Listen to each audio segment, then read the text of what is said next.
Well, hello. I hope that you are doing well today as you watch this video. It's Halloween when I'm recording the video, so happy Halloween.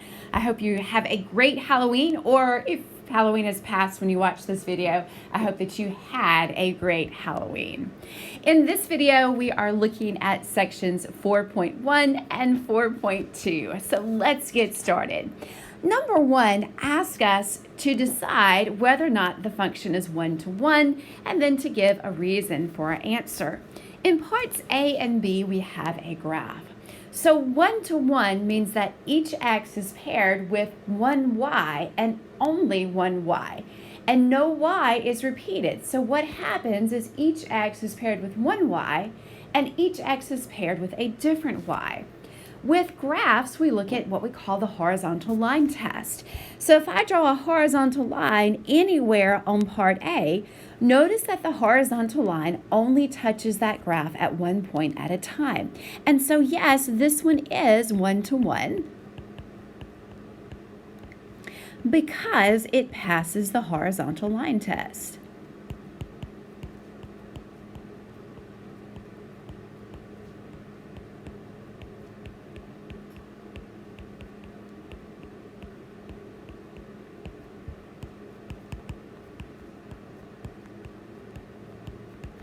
But notice in part B, if I draw a horizontal line, this graph touches that line twice, and so this one is not one-to-one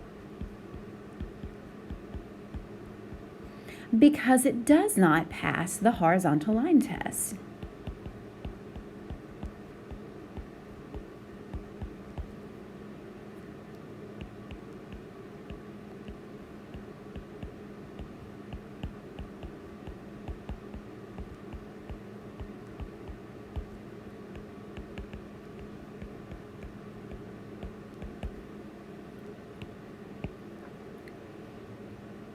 Now look at part C.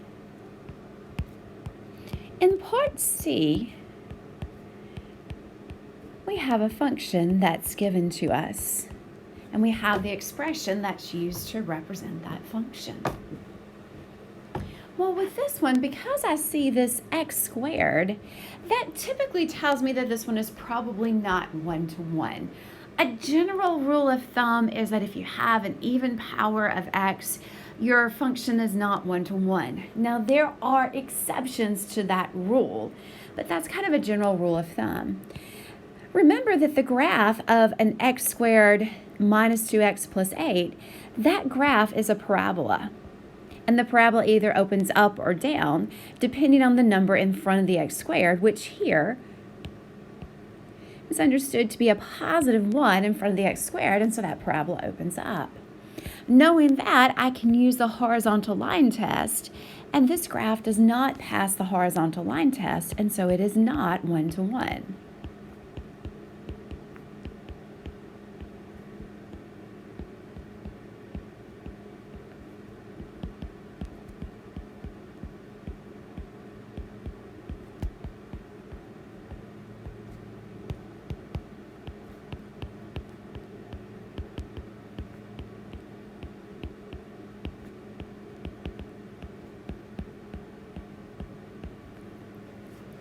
Now, ask the instructor that you're working with because they may want more than that. Like I said, because I have the x squared, that tells me that it's probably not one-to-one. So what I need to do is I need to find a y that is matched to two x's, and that tells me it's not one-to-one. Typically, you can probably try solving for 0 for y.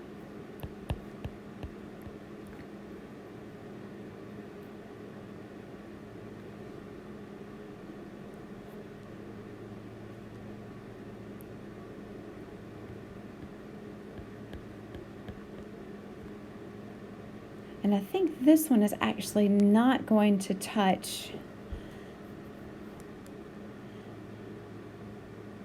the x-axis, but let's try it and see. Let's use the quadratic formula. Quadratic formula is negative b plus or minus square root of b squared minus 4ac all over 2a. 0 will typically work, but it may not for this one. b here is negative 2.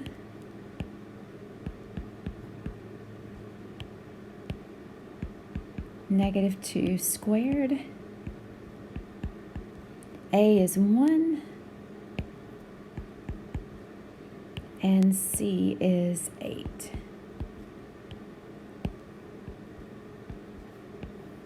And A is 1.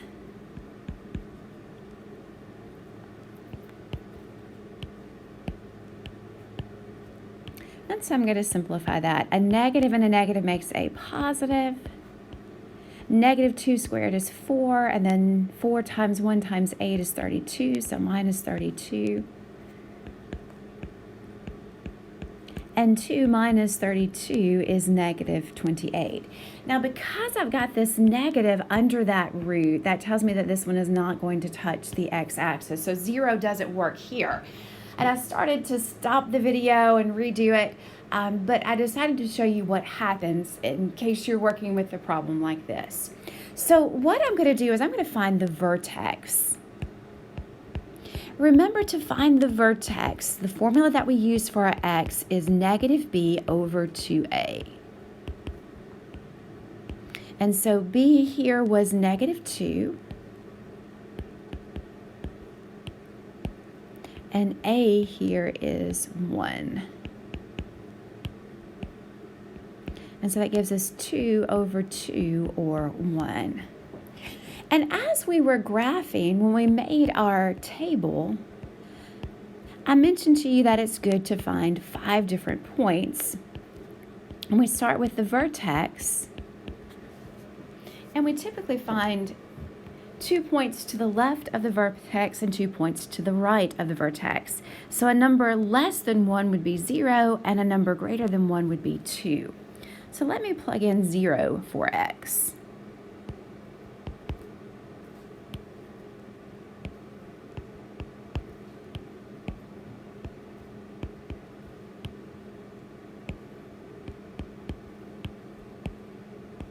And when I simplify this, I get out 8. And I'm going to plug in 2 for x.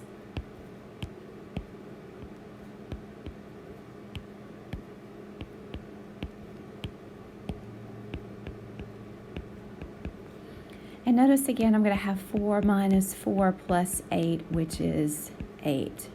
So what happens here is I have 2 x values that are paired with the same y value.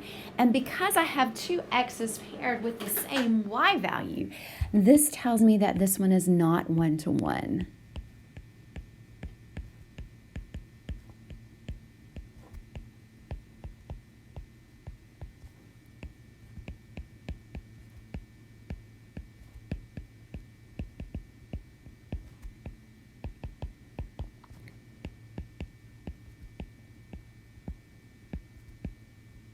Again, ask your instructor to see how they would prefer their students show a problem like this is not 1-to-1.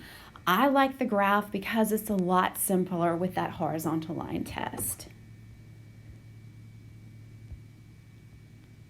So let's look at part D.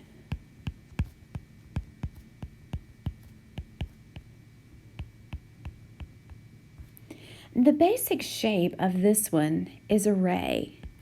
And that ray does pass the horizontal line test, and so this one is 1-to-1.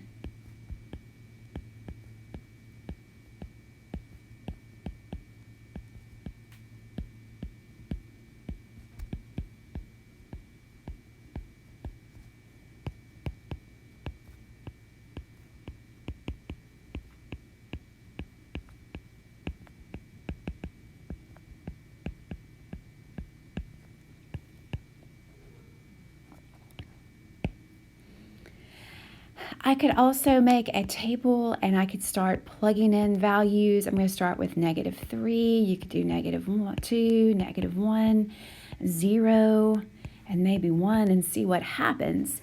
And every one of these, once you plug them in, is going to have a different y value. So if I plug in -3 for x, that gives me the square root of 0, or 0. If I plug in negative 2 for x, that gives me the square root of 1, or 1. If I plug in negative 1 for x, that gives me the square root of 2, and that doesn't simplify any further. Plug in the square root, or plug in 0 for x, and that gives me the square root of 3, and again, square root of 3 doesn't simplify. And last, let's just go ahead and plug in the 1.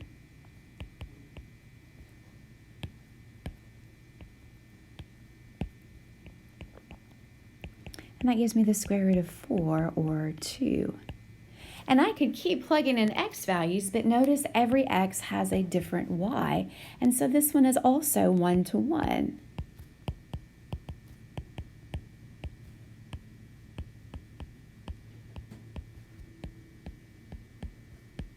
Because each x is paired with a different y.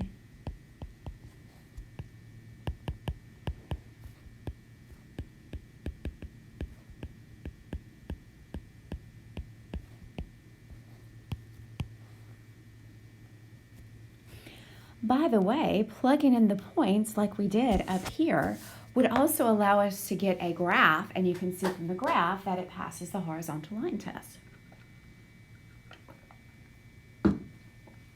So let's look at number 2.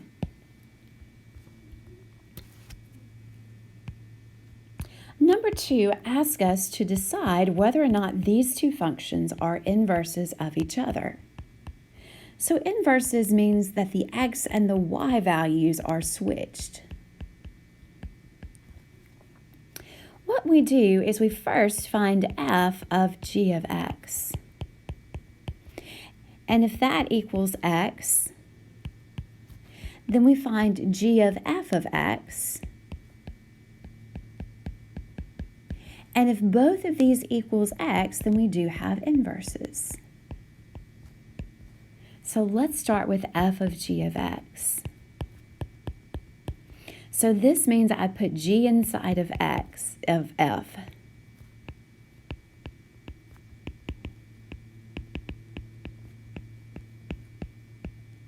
Because I can rewrite that as f, open parentheses, g, open parentheses, x. And so notice that g is inside of f. So I'm going to bring down the 8, and from my function, that's f. And I'm going to plug g in place of that 8. So g is x plus 8 over 7. And I'm going to simplify this. Well, this is understood to be 8 over 1, so I'm going to go ahead and distribute that 8 to the numerator. That gives me 8x plus 64. On bottom, 1 times 7 is 7. And I'm going to need a common denominator here because I have fractions. My common denominator is going to be 7, and so 7 over 1 becomes 49 over 7. Because 1 times 7 would make 7 on the bottom, and so 7 times 7 would make 49 on the top. And now that these have a common denominator, I can rewrite these as one fraction and combine those like terms. So 64 minus 49 would be 15, I believe. Notice that this is not x. And so these two are not going to be inverses.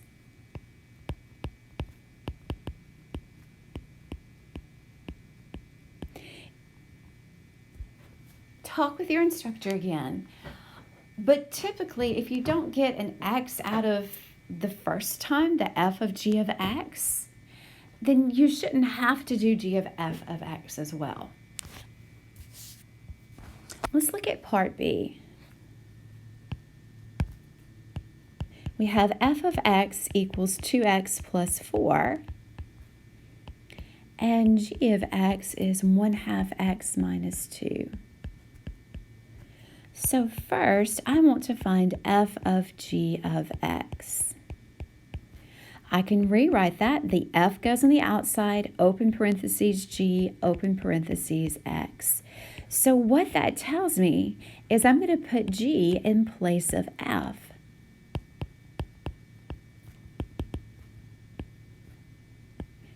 The x in f.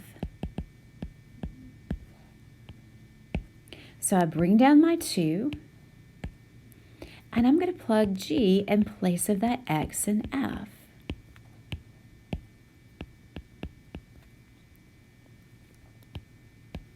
Distribute your 2. 2 times 1/2 x would just be x, and 2 times -2 is -4. My 4's cancel out here and leaves me with just x. So far we're on track to be inverses, but I also have to check g of f of x. Now remember, g of f of x, I can rewrite with the g on the outside, open parentheses f, open parentheses x. And what that means here is I'm going to plug f of x in place of g of x in g.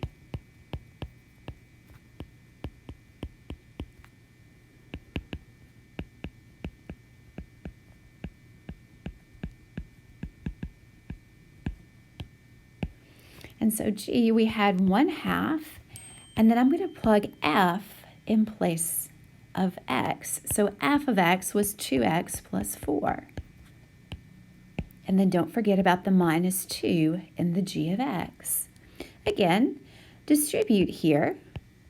1/2 times 2x is x, and 1/2 times 4 is 2. Bring down that -2. Notice what, once again, my 2's cancel out, and I do get just an x. And so these two are inverses.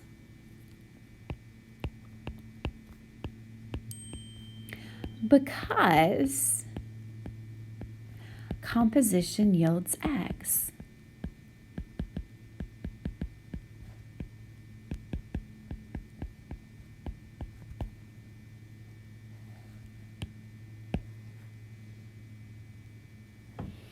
Look at number 3.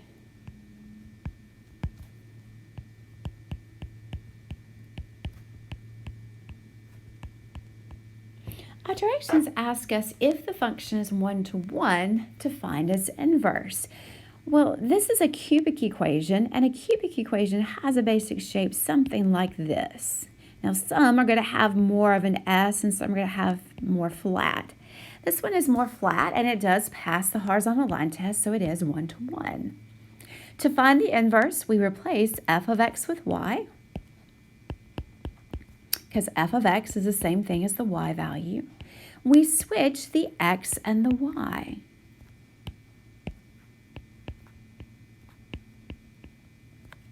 And then we solve for y. So subtract 2 from both sides.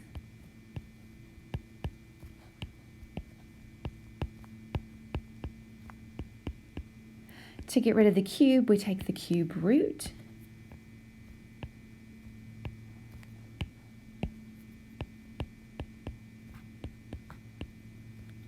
And then replace the y with our inverse notation. And the notation that we use is f. It looks like a -1 power, but it's that superscript of -1. And then here the inverse is cube root of x minus 2.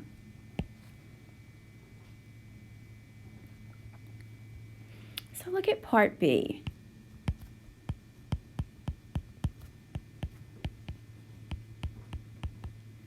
So here, the basic shape is a line, passes the horizontal line test, so it is 1-to-1. Replace your f of x with y, same directions, we're finding our inverse. Switch the x and the y, everything else stays the same. Solve for y, so we subtract the 8. We get x minus 8 equals -3y. Divide every term by -3 to get that y by itself. And so we have -x over 3 plus 8/3 equals y. And last, be sure to use that inverse notation, f, and it looks like a -1 power, but that's read as f inverse of x equals -x over 3 plus 8/3.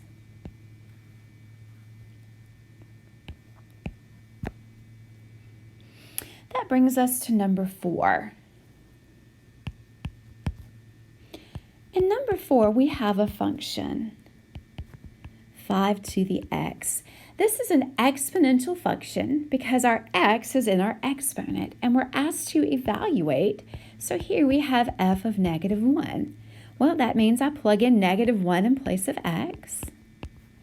To get rid of that -1 power, I bring the 5 to the denominator, and my power changes to a positive, and 1 over 5 to the first is just 1/5. In part B, we have f of 2. So I take that 2 and I plug it in place of x. So I have 5 squared, and 5 squared is 25. Which brings us to number 5. And number 5, our function is 1/4 to the x. So again, we have that exponential function because our x is in our exponent. F of -1 means I'm going to take that -1 and plug it in place of x. When I have a fraction raised to a -1 power, I flip that fraction. So my fraction is 4 over 1, and my power becomes positive. And 4 over 1 is 4, and 4 to the first power is just 4. In part B, we have f of 2.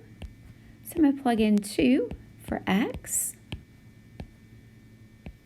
1/4 squared, I square the numerator. 1 squared is 1. And 4 squared, the denominator squared, is 16. And so our answer is 1/16. That brings us to our graphs.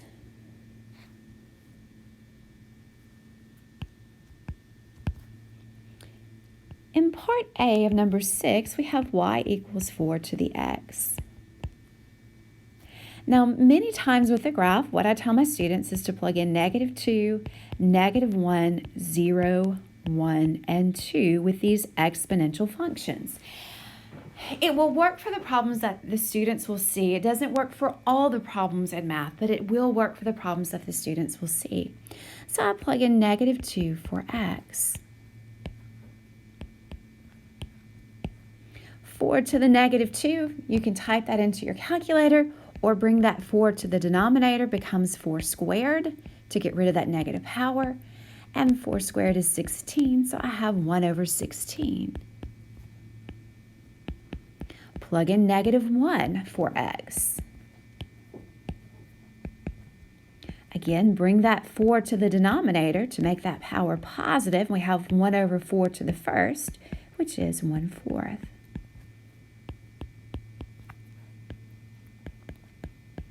Plug in 0 for x, and any number to the 0 power is always 1.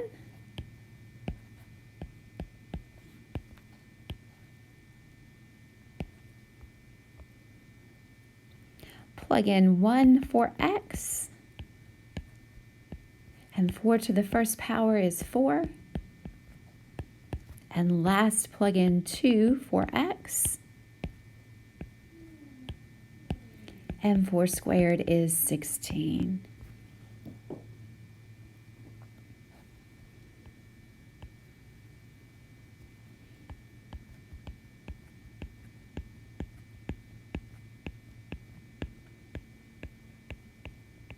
So I'm going to count up to 16 on my y-axis. And the two x values, or the values that I plugged in for x, were -2, -1, 0, 1, and 2. To me, this one is easier to start with those positive values. So when we plugged in 0 for x, we got out 1 for y. When I plugged in 1 for x, I got out 4 for y. And when I plugged in 2 for x, I got out 16 for y.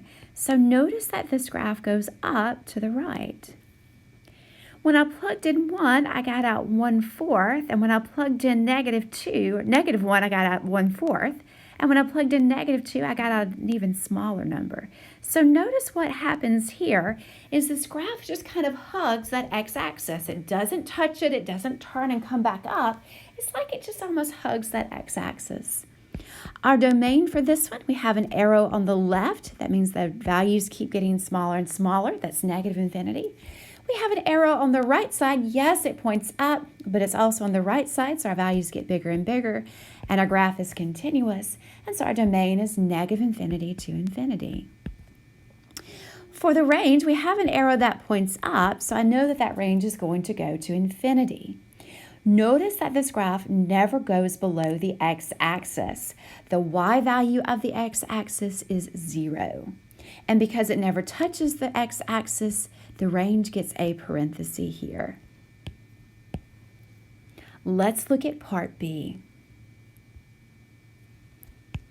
In part B, we have y equals 1/2 to the x. Again, I typically tell my students to plug in -2, -1, 0, 1, and 2. That will not work for every exponential function, but it will work for the problems that they should see. And again, an exponential function is when the x is up in the exponent. So plug in -2 for x. Remember, with that negative exponent in my fraction, that tells me to flip that fraction, and the exponent changes to a positive. Well, 2 squared is 4. Plug in -1 for x. Again, to get rid of that negative exponent, I'm going to flip that fraction. So I have 2 over 1, and my exponent changes to positive, and 2 to the first power is 2. Plug in 0 for x. And anything to the 0 power is always 1.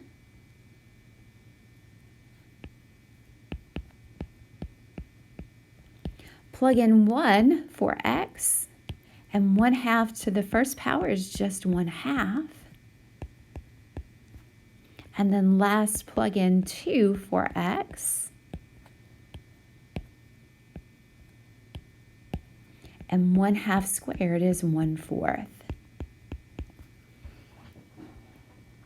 Plot your points to draw your graph.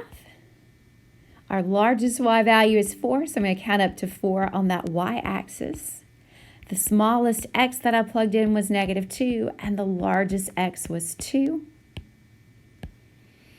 This time, I'm going to start with -2. When I plugged in -2, I got out 4. When I plugged in -1, I got out 2. When I plugged in 0, I got out 1. So notice this graph goes up on the left side this time. When we plug in 1, we get 1/2, and then when we plug in 2, we get 1/4. So again, it's like this graph just hugs that x-axis. It never touches it, it doesn't turn and come back up, just like it sits on top of it and hugs it. The domain, once again, is negative infinity to infinity. I don't have any restrictions on the x values I can plug in. Or another way you can look at it is there's an arrow on the left side here and an arrow on the right side, and that my graph is continuous. There's no holes or breaks.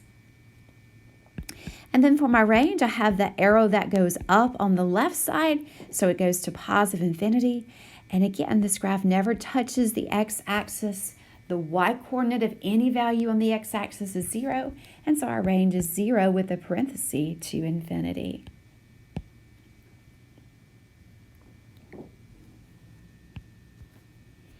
Number 7 asks us to solve our equations, and we have some exponential equations. To solve an exponential equation, I need to have the same base on both sides. So I have a couple of options. One thing I notice is I've got a fraction on one side and not a fraction on the other side. If I flip that fraction, that's going to make that to the -1 power. Now don't forget, I also have that x minus 1 power on the outside. 81, I can make a factor tree, is 9 times 9. And 9 is 3 times 3. So 81 I can rewrite as 3 to the 4th power. And again, don't forget about that x plus 4 power. 3 over 1 is just 3. Distribute this negative 1 because a power to a power, our rule is to multiply. So we have negative x and plus 1. Bring down the 3 on the right side. And again, we're going to distribute this 4 because a power to a power, we multiply. So 4 times x is 4x and 4 times 4 is 16. Notice here that my bases are equal. And if my bases are equal, then I can set those powers equal to each other. So I say negative x plus 1 equals 4x plus 16. Add the x to both sides because I want to get the x to one side. I'm solving for x here. Subtract 16 from both sides.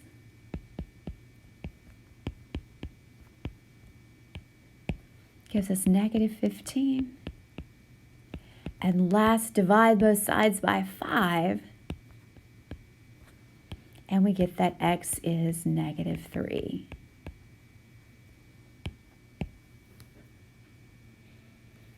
So look at part B.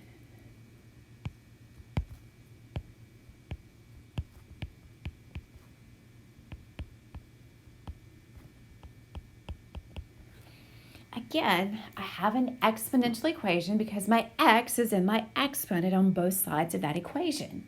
I have to write both sides with the same base. Well, 2 is understood to be to the first power, and that index of the root is understood to be a 2. So the square root of 2 I can rewrite as the power 1 over the index 2, so 2 to the 1/2.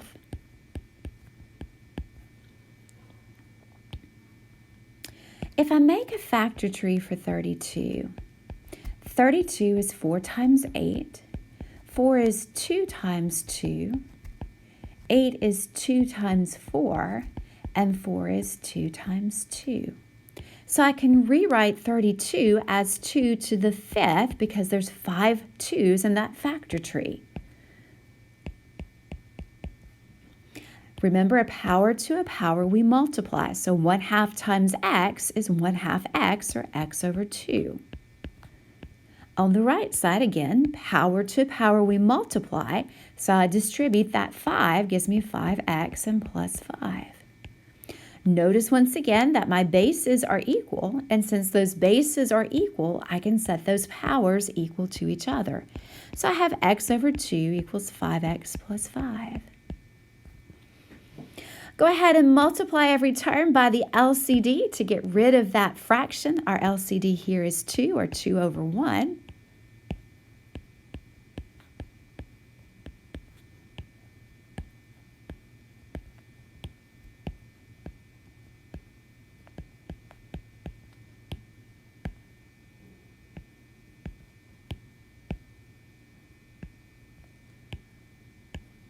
On the left side, the 2's cancel out and leaves me with just x.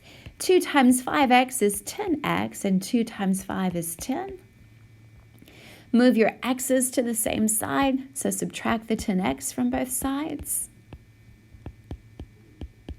That gives us negative 9x on the left side. Divide both sides by negative 9. And we get that x is negative 10/9.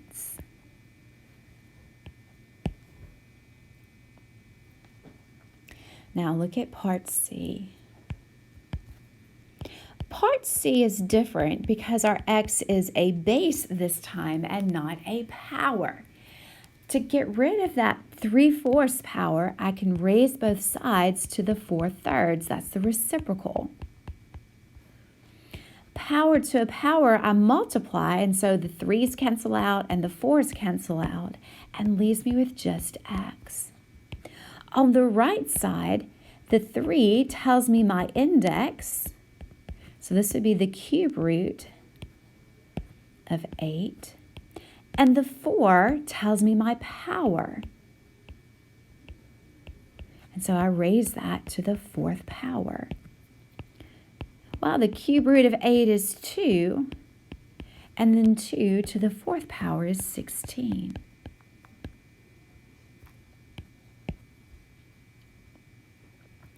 And last part D, we have x to the negative 2 equals 1 over 25.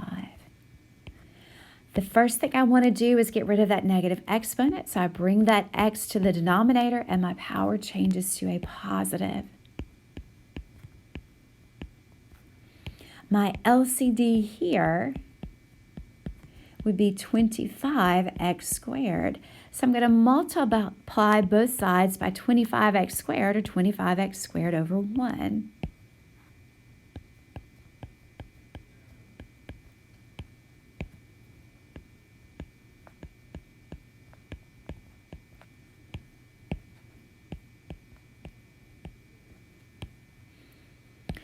On the left side, the x squareds cancel out and leave us with 25. On the right side, the 25's cancel out and leaves us with x squared. Then we solve this using the square root property. So on the left side, I have the square root of 25, and don't forget that plus or minus. And on the right side, the x goes away. The squared goes away, not the x. And so here we have plus or minus 5 is our answer.